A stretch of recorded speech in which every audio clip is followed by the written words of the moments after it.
नमस्कार दोस्तों, मेरे हाथ में एक किताब है जिसका नाम है मी टू।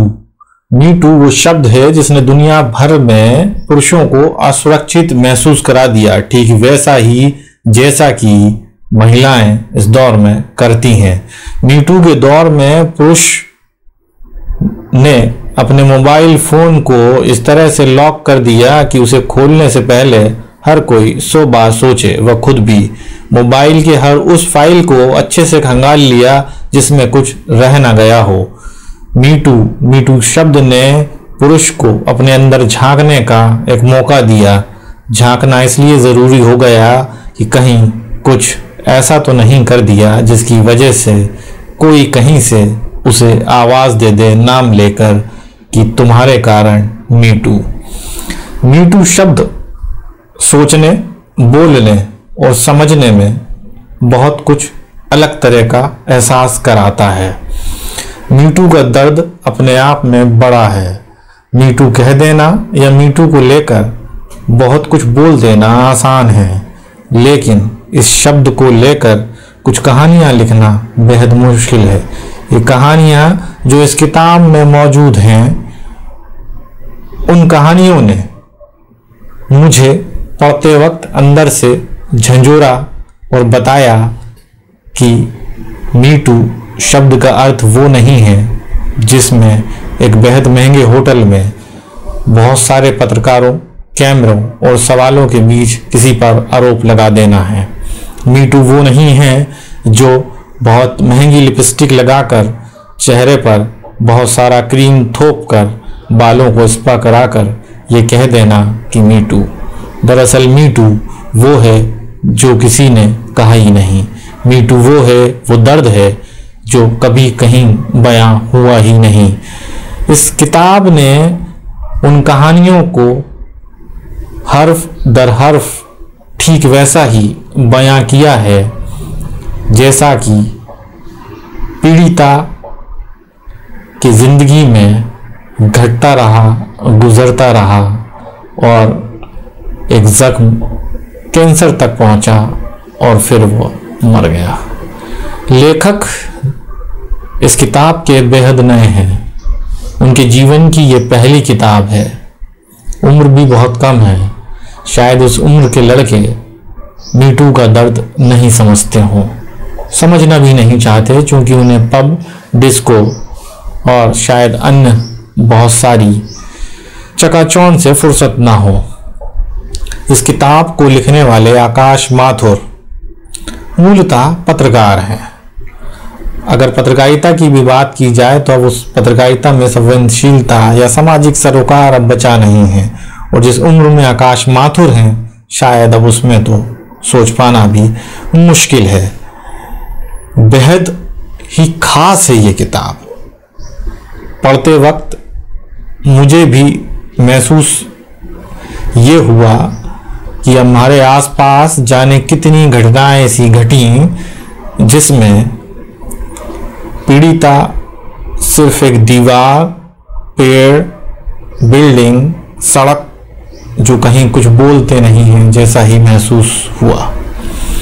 मेरे साथ आकाश हैं जो इस किताब को लिखते हैं और ये बताते हैं कि लेखन किसी एक की जागीर नहीं है। अगर आप मनुष्य हैं, आप में संवेदनशीलता है और आप दूसरे की पीड़ा को महसूस करते हैं तो फिर लिखिए। आकाश, स्वागत है बहुत जी। और ये किताब मी टू, पहला सवाल कि क्यों लिखी?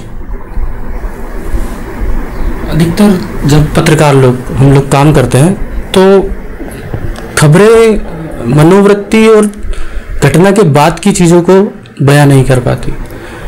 कोई घटना घटती है, हम घटना का विवरण करते हैं, क्या कार्रवाई हुई वहाँ तक जाते हैं, पीड़ित क्या महसूस कर रहा है और पीड़ित ने क्या सहा, वो सब कभी भी खबरों में नहीं आता। कोई बहुत हाई प्रोफाइल मामला हो जैसे निर्भया कांड, भोपाल की शक्ति या कई अन्य कांड, वहाँ जाकर पत्रकार बहुत मेहनत करते हैं, कई खबरें आती हैं, बहुत ज़्यादा कुरेदा जाता है, लेकिन वास्तविकता में कहा जाता है कि कई महिलाएं पीड़ित हैं और उनके साथ घटनाएं हुई हैं, कहीं शारीरिक कहीं मानसिक, या उन्हें तोड़ने की कोशिश की गई।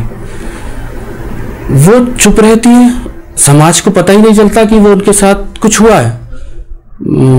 एक मुखौटा सा पहने रहती हैं वो, कभी हंसती हैं, रोती हैं, गाती हैं, पर उनका दर्द कोई समझ नहीं पाता। जब हम उनके पीछे जाते हैं तो पता चलता है उन्होंने सहा क्या है। एक कहानी में जो इसमें शामिल है, इस किताब में जो आपने लिखी है, उस कहानी में जो 15-16 कहानियां हैं, 12 कहानियां इस किताब में है, तो उन कहानियों में एक कहानी ये भी है कि एक बच्चा है जिसकी माँ वेश्यावृत्ति कराती है और उसमें उसका पति शामिल रहता है। कहानी जब शुरू होती है तो अंदाजा नहीं लगाया जा सकता कि कहानी का अंत इतना कुचेड़ने वाला होगा, मन को दुखी करने वाला होगा। तो ये जो वाक्या हुआ वो सालों पहले हुआ, तो अब कैसे जहन में आया कि वो इसमें शामिल किया जाए? जहन से मिटाई नहीं कभी। कुछ घटनाएं ऐसी होती है जब हमें पता चलती है तो वो घर कर जाती है। मौका मिला, कहानियाँ लिखी तो बस शुरुआत कर दी, और ये कहानी मेरे जहन में घटना हुई तभी से। कितने साल पुरानी? ये घटना 2004-05 की है। 2004-05 की। जिस कहानी की मैं बात कर रहा हूँ, उस कहानी में एक पति है जो अपनी पत्नी से वेश्यावृत्ति करवाता है और हर रोज वो क्रम चलता है। महिला के 3 बच्चे हैं और जिसमें एक बड़ा बेटा है, वो चुप रहता है और सिर्फ सब कुछ देखता रहता है, बोलता कुछ नहीं है। इस बच्चे की अपनी मजबूरी है और बस उस मजबूरी को आकाश ने अपनी इस किताब में बखूबी लिखा है, महसूस कराया है लिखते वक्त कि उस लड़के की तरह देश भर में कितने बच्चे हैं जो अपनी माँ को उस दलदल में देखते हैं और कहते कुछ नहीं है। सब वो अपने दिलो दिमाग में उस मजबूरी को इतना बसा लेते हैं कि वह भविष्य में क्या कुछ करते होंगे, या तो अपराधी बनते होंगे या फिर समाज के प्रति कितनी नफरत रखते होंगे, जो कि बाद में कहीं ना कहीं बड़ी घटना के रूप में दिखता है। इसी तरह से इसमें और भी अन्य कहानियां हैं इस किताब में। इस किताब में 2 ऐसी कहानियां हैं जो कि बड़े सरकारी दफ्तरों की कहानियां हैं। इन दफ्तरों में महिला अधिकारियों का किस तरह से शोषण होता है, और ये दोनों कहानियां सच्ची हैं, ऐसा हुआ है। आकाश ने पात्रों के नाम बदल दिए हैं, एक कलेक्टर साहब का नाम बदल दिया, एक और अधिकारी का नाम बदल दिया। तो ये जो पूरा कल्चर है जो सरकारी महकमों में जिस तरह का हो रहा है, तो आकाश इसको कितनी नज़दीक से देखा है काम करते वक्त, रिपोर्टिंग करते वक्त, या पहले कभी एक आध बार घटना हुई या अभी भी हो रहा है? ऐसी घटनाएं लगातार होती हैं। अधिकतर ये घटनाएं छोटे कर्मचारियों के साथ होती है, पर छोटे कर्मचारियों के साथ जो घटनाएं होती है वो आम होती जा रही है। लेकिन मैं सिर्फ इतना बताना चाह रहा था कि अधिकारी भी सुरक्षित नहीं है। तो आप कल्पना कर सकते हैं कि छोटे कर्मचारियों के साथ किस तरह का व्यवहार किया जाता है। कई अधिकारी अपने आप को जनता के लिए काम करने वाला न समझकर एक पावरफुल शक्तिशाली आदमी समझते हैं वो सत्ताधारी है, जैसे चाहेंगे वैसे उपयोग करेंगे। वो उपयोग करने वाले लोग संपदा, ऑफिस और महिलाओं को भी उपभोग की सामग्री से ज़्यादा कुछ नहीं समझते। ये लगातार हो रहा है और कई बार महिलाएं सामने आती है। कई समितियां बनी हैं ऑफिस में, समितियां निष्क्रिय हैं क्योंकि ओवरऑल देखने वाला एक अधिकारी है और वो क्यों चाहेगा कि उसकी पोल कहीं खुले। इसमें 2 लड़कियों की कहानी है, श्रेष्ठा और निहारिका, जो कि काल्पनिक नाम है, आपने असली नाम नहीं लिखे जा सकते कहानी में, जबकि ये सच्ची घटना है। दोनों में एक जज बनती है, एक पुलिस में एसआई बनती है। जो श्रेष्ठा नाम का किरदार है, जो लड़की है, वो बाद में पागल हो जाती है। पागल होने का कारण ये होता है कि उसके जो आला अधिकारी हैं वो उसका दैहिक शोषण करते हैं। उसका दैहिक शोषण इस कदर होता है कि वह पागल हो जाती है। जो उसकी सहेली निहारिका है, जो कि अब जज है, वो उसे सड़क पर पागलपन की हालत में देखती है। कितने सपने सजोए होंगे माँ बाप ने अपनी लड़की को एसआई बनाने में, और जैसे कि श्रेष्ठा की जो आर्थिक स्थिति परिवार की थी वो ठीक नहीं थी। उसने बड़ी मेहनत से पुलिस में अपना चयन कराया, पुलिस में चयनित हुई। एसआई स्तर की अधिकारी का दैहिक शोषण होता है, और इस कदर होता है कि वो पागल हो जाती है और वो सड़कों पर घूमने को मजबूर हो जाती है। तो सिस्टम में कितनी खराबी हो गई है कि अगर जब एक एसआई का ही दैहिक शोषण होगा, उसके शरीर को इस कदर नोचेंगे अधिकारी, तो आम महिला जो सड़क पर चल रही है, जिसके आगे पीछे कोई बोलने वाला नहीं है, ग्रामीण इलाकों में रहने वाली महिलाएं हैं, तो उनका क्या आलम होता होगा, या उनकी कोई सुन रहा है कि नहीं सुन रहा है, या सिर्फ ये जो महिला मोर्चे के जो लोग हैं, जो महिला आयोग बने हैं, या जो बड़ी बड़ी बातें मन से कर रहे हैं, जो एनजीओज हैं, ये उस स्तर पे काम कर रहे हैं या नहीं कर रहे हैं, या सिर्फ ये बातें हैं?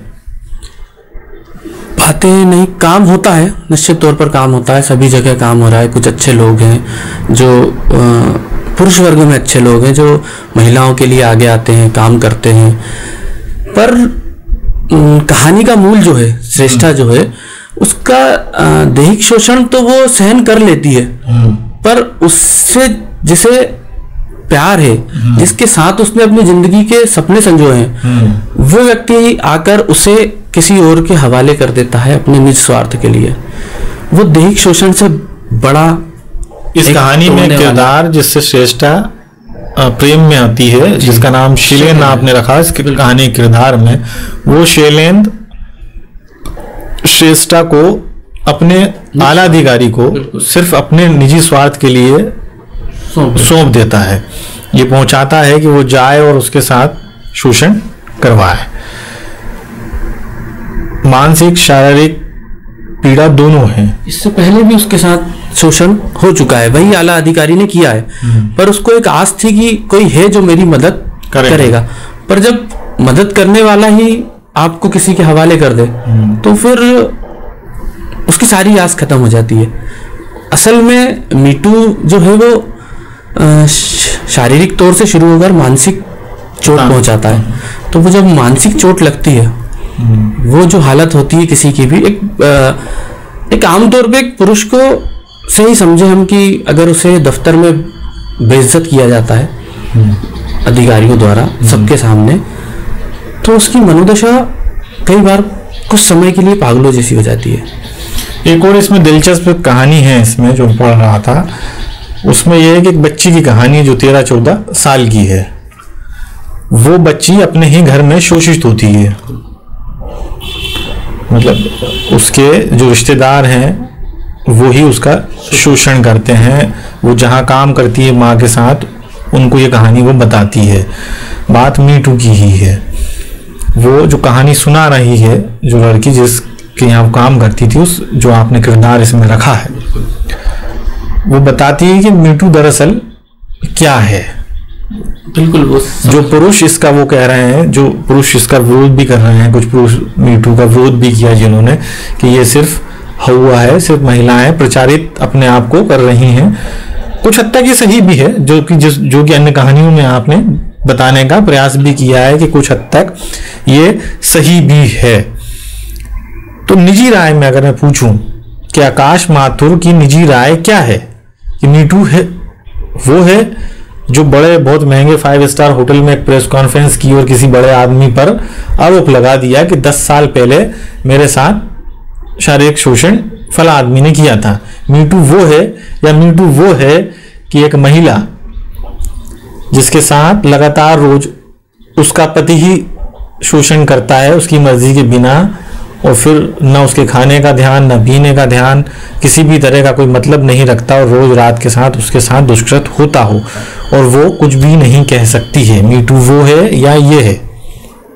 मीटू जब जो आपने 5 स्टार होटल या प्रेस कॉन्फ्रेंस कर या मीडिया के सामने आकर कहने वाली बात है, तो कई लोगों को हिम्मत आई।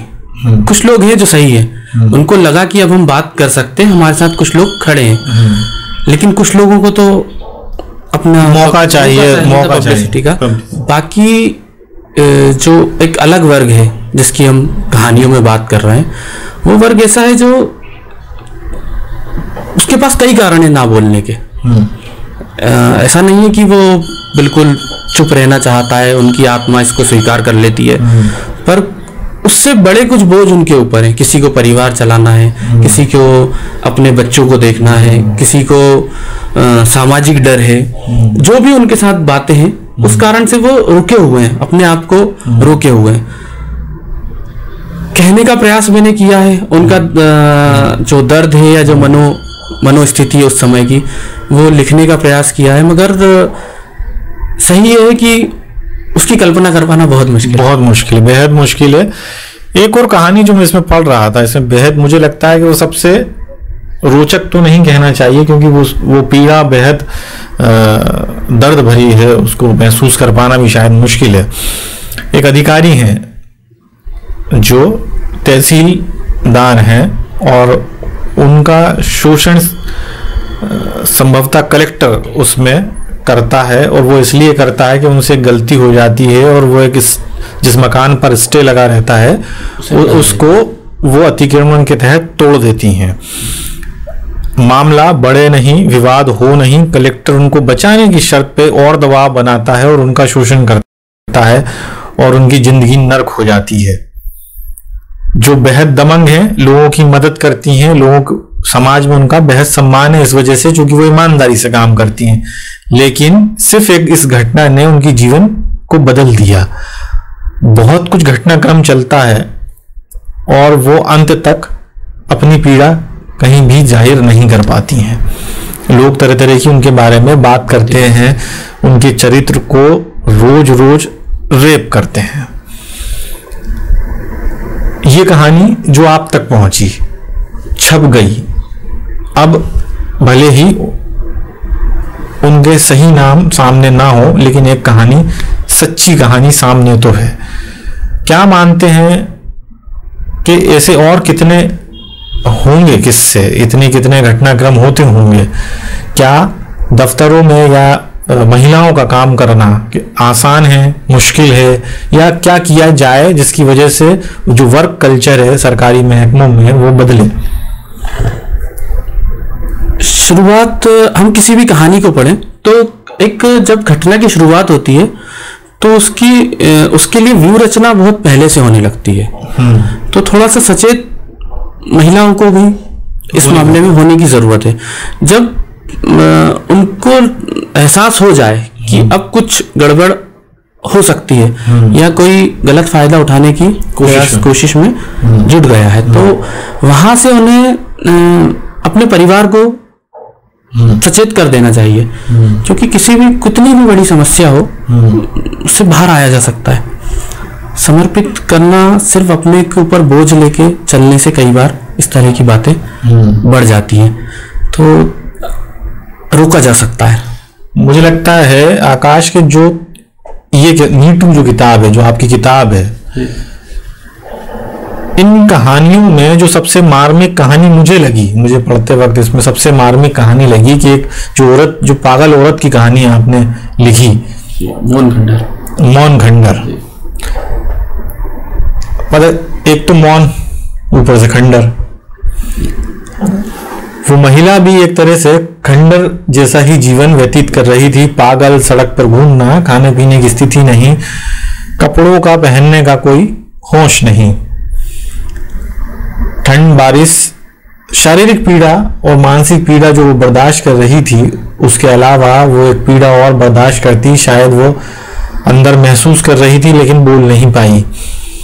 वो पीड़ा यह कि उस पागल महिला के साथ कोई वैसी मनुष्य तो नहीं कहा जाएगा, इंसान भी नहीं कहा जा सकता, जिसने भी ये किया हुआ, उसने उसके साथ दुष्कृत किया और फिर वह गर्भवती हो गई। और एक सड़क, एक जहां वो रहती थी उसी नजदीक में जो ओटला जिसे बोलेंगे मोहल्ले का, वहां पर उसने बच्चे को जन्म दिया। उसके बाद वो कहाँ गई पता नहीं चला। ये कहानी मुझे लगता है सबसे मार्मिक है। एक माँ जो अपने बच्चे को जन्म देती है और सीने से लगाती है और तामुर लगाए रहती है 100 चीज़ों या 100 दिक्कतों को सामना करते हुए भी, लेकिन एक पागल महिला अपने बच्चे को जन्म देती है और छोड़कर चली जाती है। ये दर्द कितना बड़ा है। दूसरा दर्द ये है कि हम कैसे समाज में रहते हैं जहाँ पागल महिला को भी नहीं बख्शा जा रहा है, या मनुष्य है या हैवान है। हैवानियत की ये कहानी है। समाज का वो चेहरा है जिसमें बताया गया है कि हम कितना भी देवी की पूजा कर लें, लेकिन समाज अभी भी महिलाओं को खिलौनों के अलावा कुछ समझता नहीं है। वो अपनी हवस के लिए किसी भी हद तक जा सकता है। ये कहानी लिखते वक्त आकाश अंदर से क्या महसूस हुआ? क्या जो मैंने महसूस किया कि सबसे मार्मिक कहानी है, ये वो कहानी है जैसा कि हमारा समाज का असली चेहरा है। वो घटनाक्रम जो आपके आंखों के सामने हुआ, एक बार तब महसूस हुआ होगा, एक बार तब महसूस हुआ जब आप लिख रहे थे। लिखते वक्त ज्यादा हुआ। लिखते वक्त ज्यादा हुआ क्योंकि जब ये घटना हुई थी तब मेरी उम्र काफी कम थी। ध्यान में मुझे है क्योंकि सीहोर की घटना है, और वो कहाँ है, वो पागल महिला जो है वो कहाँ है पता नहीं, बच्चे कहाँ हैं। लेकिन एक बहुत मतलब अगर बात करें हम जो कहना चाहिए चिकित्सा या इस प्रोसेस की, तो कोई महिला आसानी से गर्भधारण नहीं, उसके साथ बार बार दुष्कृत किया गया होगा, उसने हर बार झेला, उसको समझ भी नहीं आता होगा कि हो क्या रहा है। क्योंकि मैंने किरदार को लिखने की कोशिश की, वो चुप रहता था गुमसुम में, कभी कभी उसने नजरें भी नहीं उठाई, अबोला सा किरदार। तो कहीं ना कहीं संवेदनाएं तो उसमें बाकी थी। संवेदनाएं थी। अगर पागल होते हैं कई बार पत्थर फेंकते हैं, लोगों को मारते हैं, चिल्लाते हैं, पर उसमें ऐसा कुछ भी नहीं था। वो चुपचाप थी। शायद उसका पिछला कुछ और बड़ा दर्दनाक रहा होगा जिससे वो पागल हुई और चुप हो गई। ये घटना उसके साथ हुई तब भी चुप रही, तो उसके दर्द को शायद किसी ने और गहरा किया होगा। तब ये सोचा नहीं था लिखने से पहले। लिखते समय ध्यान आया कि उसकी मानसिक स्थिति तक पहुंचने की कोशिश की, गलत हुई या सही ये पता नहीं, मगर ये था कि शायद उसके साथ पहले भी बुरा हुआ है, फिर बुरा हुआ है और ये लगातार हुआ है। अब शायद वो जहां भी है, जैसी भी है, लेकिन घटनाक्रम रुका या नहीं रुका, लेकिन ऐसे और भी कई महिला होंगी जिनके साथ ये सब होता होगा। कितना भी समाज को हम ये कहें कि मानसिक स्थिति बदल रही है, मुझे लगता है कि और ज्यादा खराब हो रही है। मानसिक स्थिति बिगड़ने का कारण है हमारी मनोवृत्ति का खराब होना। कहीं ना कहीं हम अच्छी चीजों से दूर होते जा रहे हैं और हमारे दिमाग में जो मौलिकता की कमी हो रही है, दिमाग में गंदगी घर कर रही है, उससे ये सब चीजें बढ़ रही हैं। नहीं तो मेरा ये मानना है कि पागल को देख के जो गंदा हो तो घृणा भी आती है। और फिर आदमी की संवेदनाएं होती हैं किसी पागल के साथ। संवेदनाएं और घृणा दोनों को एक तरफ रख के उसकी हैवानियत या हवस उस पर हावी हुई, तो उसकी मनोवृत्ति का अंदाजा लगाया जा सकता है कि वो पागल से ज्यादा पागल था। बहुत सही है। किसी भी पागल में मुझे लगता है कि उतनी घृणा या उतनी हैवानियत नहीं होगी जितने की उसमें होगी। एक और कहानी जो सबसे अलग मुझे लगती है, वो कहानी ये कि एक वेश्या पुलिस थाने में बैठी है और चिल्ला रही है। कहानी यहाँ से शुरू होती है। एक महिला एसआई उसे जाती है और बार बार चुप कराती है, डांट कर चुप करा देती है। चूंकि पुलिस उसकी रिपोर्ट नहीं लिख रहे थे, एफआईआर दर्ज नहीं कर रही थी पुलिस, ये खबर आप तक पहुंचती है और आप रिपोर्टिंग के लिए पुलिस थाने में पहुंचते हैं अपने एक मित्र के साथ। आप पुलिस से पूछ कर ये चले जाते हैं। जो वहां पर मौजूद अधिकारी होते हैं वो बड़ा बेहुदा सा जवाब देते हैं। मैं बेहुदा इसलिए कहूंगा कि महिलाएं कुछ भी करें, जब वो अपना शरीर का सौदा करती हैं तो निश्चित तौर पर वो एक मौत मर जाती हैं। बेहद मजबूरी होती है जब कोई महिला अपना शरीर बेचती है। वो असंवेदनशील अधिकारी ये कहता है कि वह महिला धंधा करती है, उसका रोज का काम है, अगर उसके साथ रेप हुआ है तो उसकी मर्जी से हुआ होगा। रेप पता नहीं किस महिला की मर्जी से होता है। ये बात उस पुलिस अधिकारी को क्यों ट्रेनिंग के दौरान बताई नहीं गई, या उसकी ट्रेनिंग में कहीं कुछ कमी रह गई होगी, या फिर वह वर्दी या रौब के नशे में इतना ज़्यादा घमंड से पागल हुआ होगा कि वह ये समझ नहीं पाया कि किसी महिला के शरीर को जब रौंदा जाता है तो किस तरह की पीड़ा होती है। खैर, इस पूरी कहानी में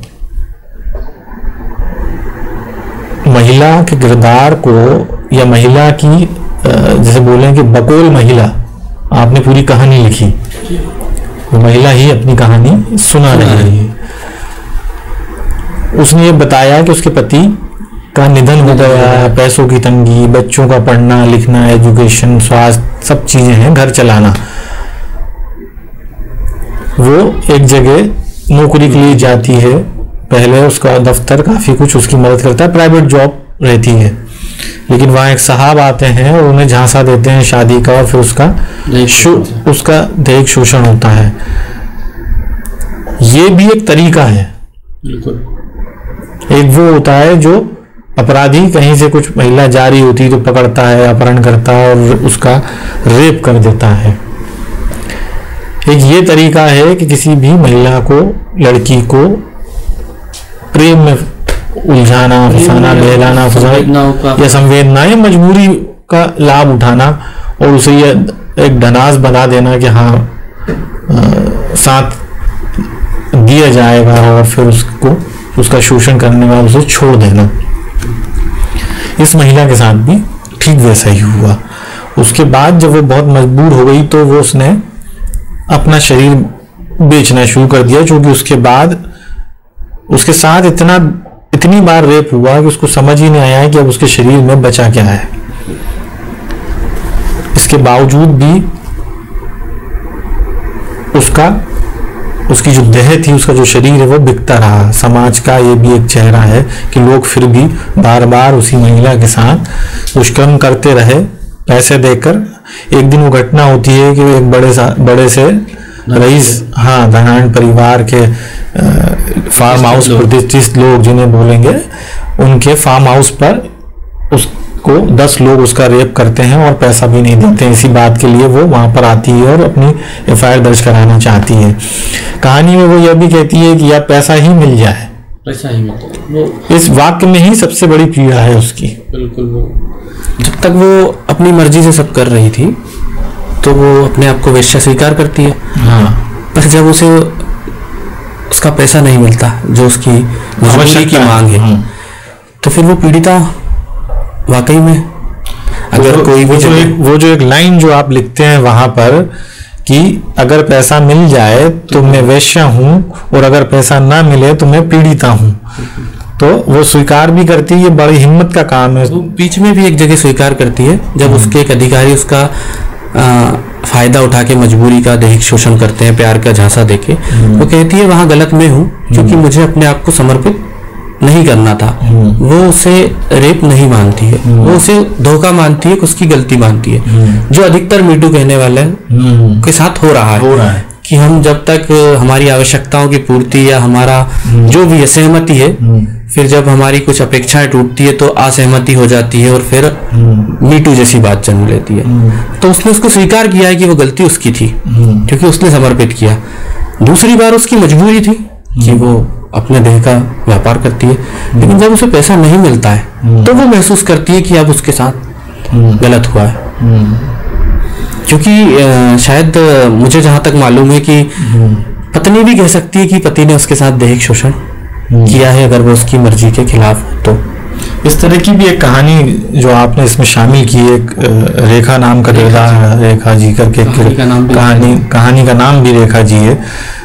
वह भी आपने दिखाया है कि एक पत्नी की कितनी मजबूरी है कि वो पति जो है रोज शराब पीकर उसके साथ मारपीट करता है, उसको रेप ही कहेंगे उसके साथ, दुष्कृति करता है, रेप ही कहेंगे उसको, और वो चुप रहती है।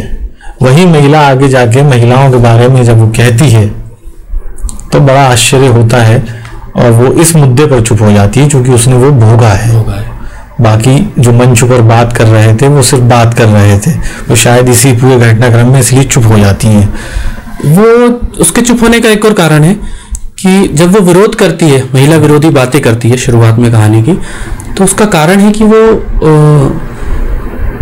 जिनके साथ सच में घटनाएं हुई है, जो पीड़ित है, वो चाहती है उनको न्याय मिले। और जब कार्यशाला आयोजित होती है तो वहाँ अधिकतर ऐसे लोगों की पीड़ा की बात होती है जिनके साथ कुछ हुआ ही नहीं है, जिन्होंने विस्तार कर दिया है अपने साथ छोटी सी हुई घटना का, या अपने साथ सहमति से हुई घटना को असहमति तक ले जाने का। उनकी बात ज्यादा होती है। वो खुद शोषित है और उसकी बात हो ही नहीं रही है, उसे थोड़ा बुरा लगता है, इसलिए वो बार बार घुमा फिरा के वहां तक ले जाने की कोशिश करती है, असल बात तक ले जाने की कोशिश। लेकिन जब खुद जज स्वीकार कर लेते हैं कि 40% कार्यशाला में जो जज मौजूद, हाँ, वो स्वीकार कर लेते हैं कि 40% केस गलत होते हैं और 60% पीड़ित महिलाएं न्यायालय तक पहुंच ही नहीं पाती, तो उसको लगता है कि अब क्या कहे वो। एक कार्यशाला में ये जज स्वीकार कर ले कि 40% इस देश की महिलाओं को न्याय मिलता ही नहीं, तो इससे बड़ी बात क्या होगी, काहे की न्यायपालिका और काहे का कानून। इस किताब में जितनी भी कहानियां हैं वो कहानियां सबकी सब सच्ची घटनाओं पर हैं, ऐसा हुआ है। और एक भी कहानी में किसी भी महिला, सिर्फ एक वेश्या वाली कहानी को छोड़ दिया जाए तो कोई भी महिला समाज में कहीं ये कहती नहीं पाई गई कि उसके साथ कुछ हुआ है। वो किसी ने कहा ही नहीं कि मीटू कहने का मौका ही नहीं मिला। कोई पागल हो गई, अधिकांश पागल हो गई, किसी पागल के साथ रेप हुआ तो वो कहती कैसे, और कोई जो ऐसा ही थी वो खुद पागल हो गई। एक जो अधिकारी थी जो कि उनको नौकरी करनी थी तो इसलिए चुप रह गई।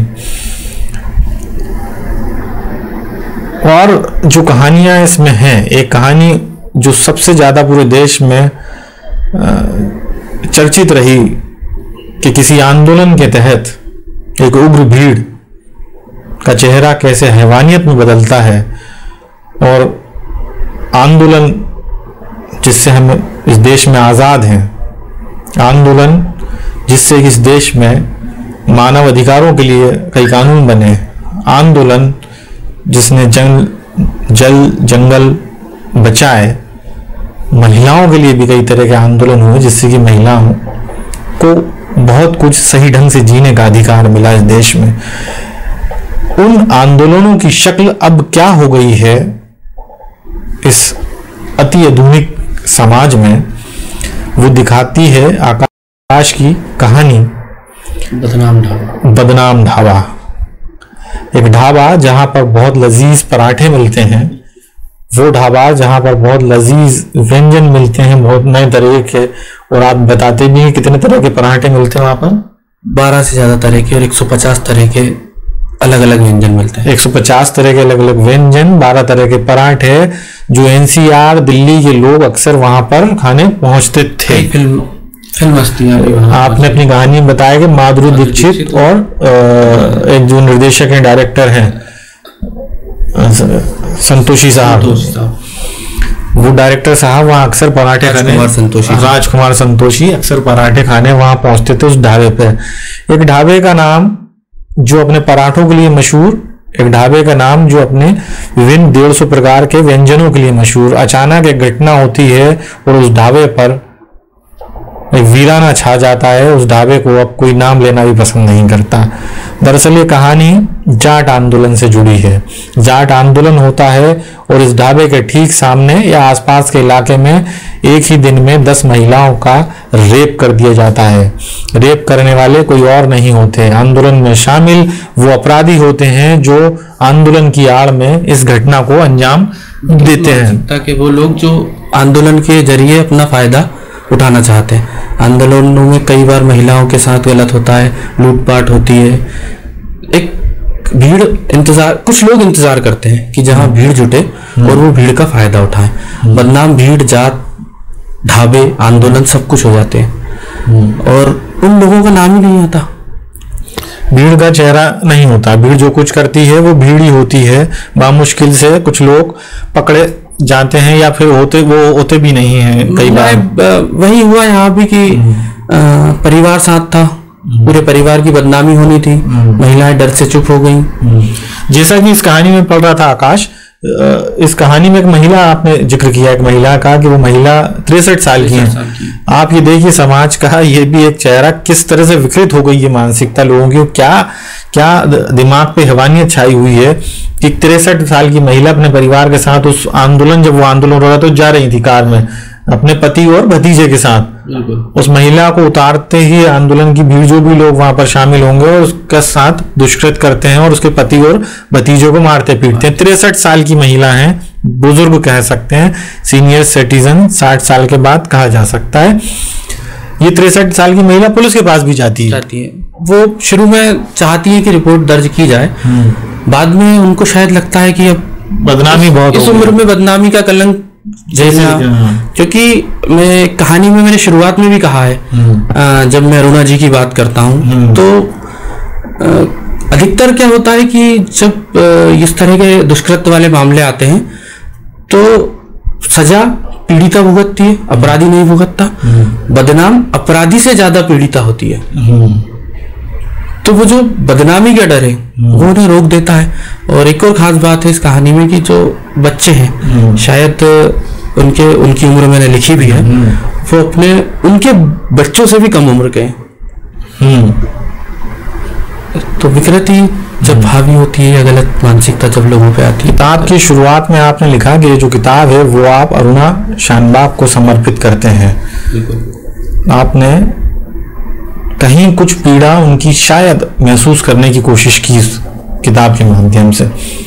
43 साल, 42 साल, बिल्कुल 43 साल, 42 साल कुछ, हाँ 42, लगभग 43 साल कुछ वो लाश रही, पलंग पर पड़ी रही। उनकी जो मित्र थी, जो नर्स थी, वो देखभाल करती रही अस्पताल में। उन मित्र की वजह से ही वो अस्पताल में वो मौजूद रही, नहीं तो उनको तो कब का वहां से हटा दिया जाता। मीटू चिल्लाने वाली महिलाएं और अरुणा शानबाग, कैसा देखते हैं इसको? अरुणा शानबाग मुझे ज्यादा तो पता नहीं, क्योंकि बहुत, मेरा तो जन्म भी नहीं हुआ था तब का वो वाक्य है। बताते हैं कि वो, उनका एक सपना था नर्स बनने का। उस सपने को लेकर घर छोड़ के वो पहुंची थी, नर्स बनी, उनकी शादी होने वाली थी किसी डॉक्टर से। जिससे वो प्रेम करती थी उसी ने उनके साथ नहीं, वो वर्किंग के दौरान एक व्यक्ति था जिसे उन्होंने कभी डांटा था, तो उसके अंदर द्वेषता इतनी भारी थी कि वो नशे की हालत में उसने दुष्कृत किया था। और वो आहत थी और साथ में उन्हें जंजीर से, उनका कुत्ते बांधने की जो चेन होती है उससे उनका गला दबाया गया था। वो उसको सहन नहीं कर सकी, क्योंकि कोई अच्छा काम करने घर से निकला है, उसने घर छोड़ा है कुछ अच्छा करने के लिए, और वहां उसको ये परिणाम मिले तो आदमी टूट सा जाता है। मतलब 42 साल वो कोमा में रही, उनका शरीर सिर्फ बिस्तर पर पड़ा रहा। एक वो शख्स जिसने ये कृत्य किया और एक वो नर्स, जो उनकी सहेली जो नर्स थी, वो 42 साल तक उनकी देखभाल करती रही बिना किसी रिश्ते। दोनों इसी धरती के निवासी हैं। ये ऐसा कौन सा फॉर्मूला है जिससे कि एक ही धरती पर रहने वाले दो अलग अलग लोग हैं, जो अपनी सहेली को 42 साल तक देखभाल करती है, और एक वो शख्स जो चंद मिनटों में एक महिला की जिंदगी बर्बाद कर देते। तो क्या परवरिश में कमी हो रही है?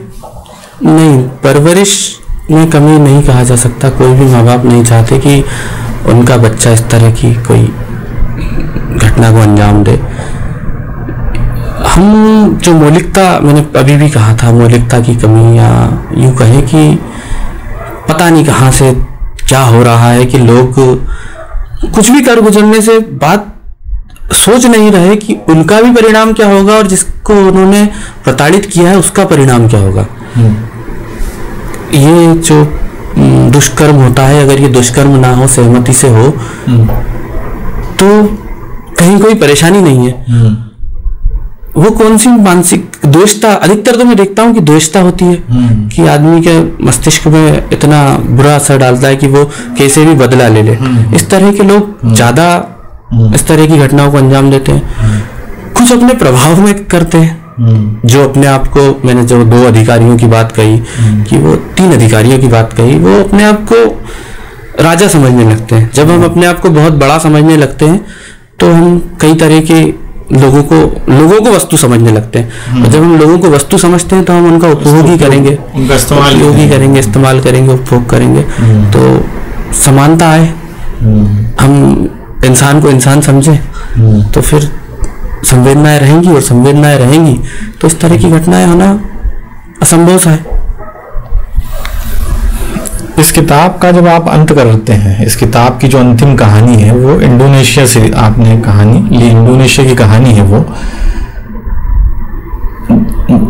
गली मोहल्ला शहर गांव होते होते आकाश की किताब इंडोनेशिया भी पहुंचती है। दुनिया में भारत ही ऐसा देश नहीं है जहां महिलाओं की दुर्गति है।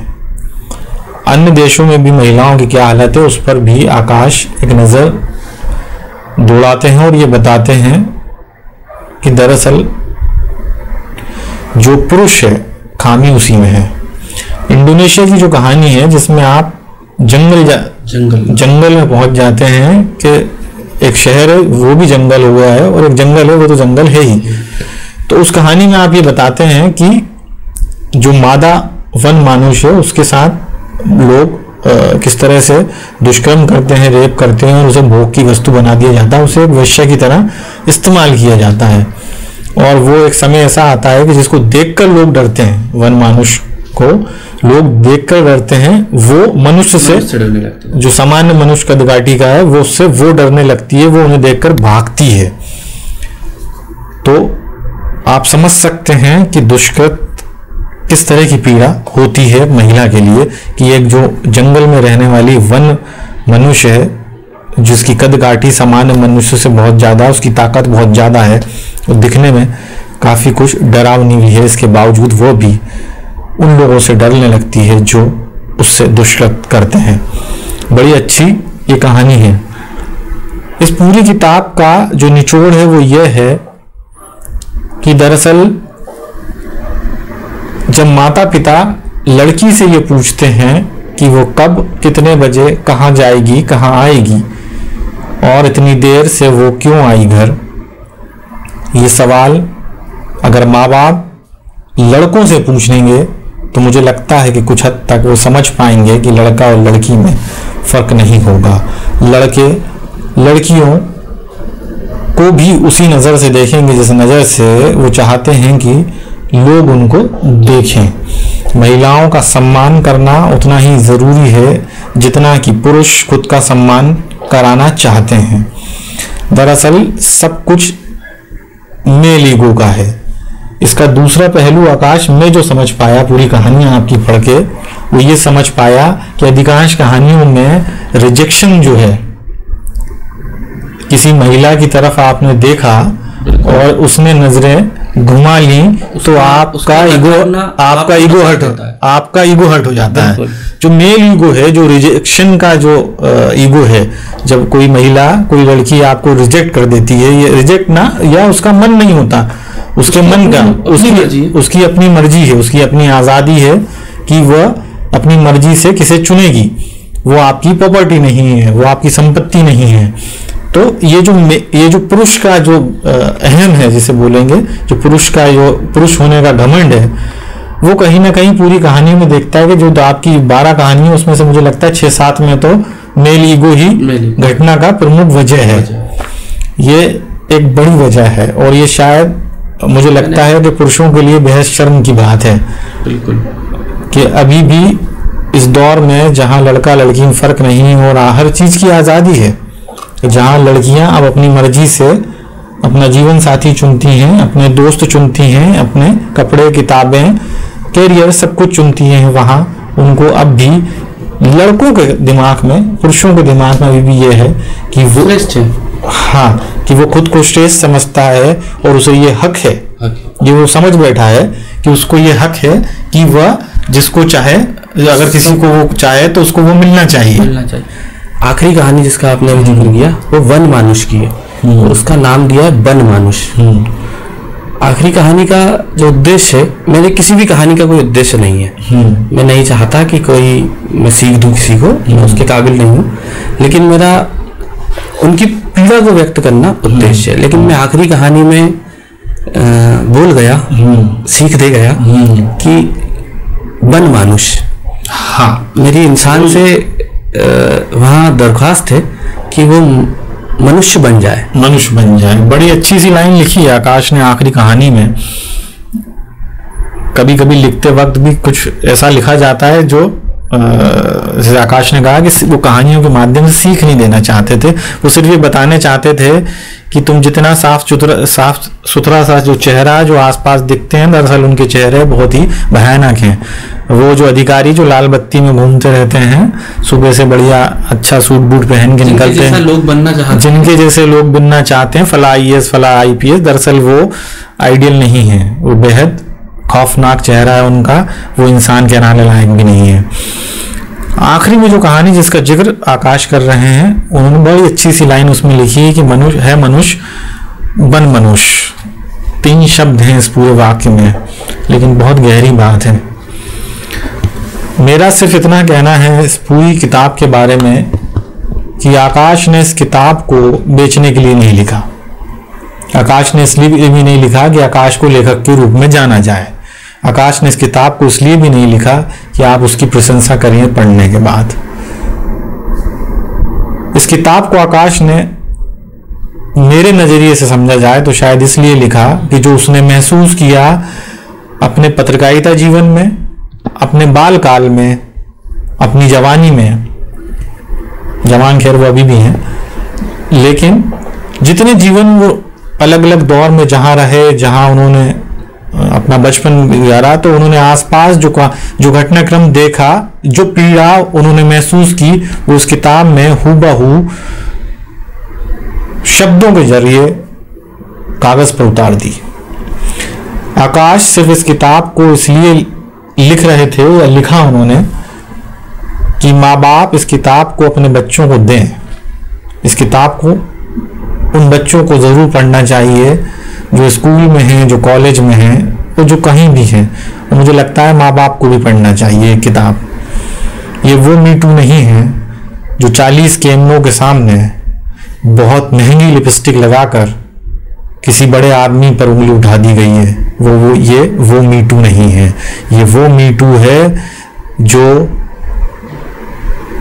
इतना दर्द सहने के बाद भी अपनी जुबान इसलिए नहीं खोल पाई क्योंकि अगर वो अपनी जुबान खोलेगी तो सबसे पहला सवाल घर से ही उठेगा, गलती तुम्हारी थी। इसलिए इस किताब को आप सबक के तौर पर नहीं, लेकिन कम से कम पीढ़ियों को बदलने के लिए इस किताब को ज़रूर पढ़ें। मुझे लगता पढ़ना ही चाहिए। स्कूल कॉलेजों में इस किताब का होना बेहद ज़रूरी है। लड़कियों को खास तौर से इस किताब को ज़रूर पढ़ना चाहिए। ये उनके पढ़ने के लिए बहुत महत्वपूर्ण किताब है। मीटू इसका नाम है, कुछ बहुत ज़्यादा पन्ने भी मुझे लगता है कि इसमें नहीं हैं। 72 पन्ने की ये किताब है। सबसे अच्छी बात है कि बेहद प्रतिष्ठित कवि राइटर पंकज पुरोहित के प्रकाशन सिवना प्रकाशन ने इस किताब को प्रकाशित किया है। कीमत भी आकाश बहुत ज़्यादा नहीं है, मुझे लगता है 100 रुपये की है। 100 रुपये इस ज़माने में किताब के लिए बहुत सस्ता है। 100 रुपये में किताब आ रही है, वो भी मीटू जैसी, जिसे आकाश माथुर ने लिखा है। तो मुझे लगता है ये कोई बहुत ज़्यादा महंगा सौदा नहीं है। अमेज़ॉन पर भी उपलब्ध है। बिल्कुल, अमेज़ॉन पर ये किताब अमेज़ॉन पर भी उपलब्ध है। आप ऑर्डर करते ही #मीटू के नाम से अगर आप सर्च करेंगे तो अमेज़ॉन पर भी मिल जाएगी। 72 पन्ने की किताब है। मुझे इसे पढ़ने में कितने मिनट लगे आकाश? 90 मिनट। 90 मिनट मुझे इस किताब को पढ़ने में लगे हैं। फिर पढ़ूंगा, बहुत जल्दी में पढ़ ली, लेकिन फिर भी मैं इसको जितना महसूस कर पाया, मैंने कोशिश की कि उसको कुछ हद तक बिल्कुल आपने बात कर पाऊं उस पर। बेहद अच्छी किताब है, जरूर पढ़ें और हो सके तो अपने बच्चों को भी पढ़वाएं। तो आकाश, बहुत धन्यवाद इस किताब को लिखने के लिए, क्योंकि इस समाज में बेचने के लिए किताब लिखी जा रही हैं, पढ़ने के लिए कम किताबें लिखी जा रही हैं। तो ये पढ़ने वाली किताब है, आप इसे जरूर पढ़ें। बहुत धन्यवाद आकाश। धन्यवाद।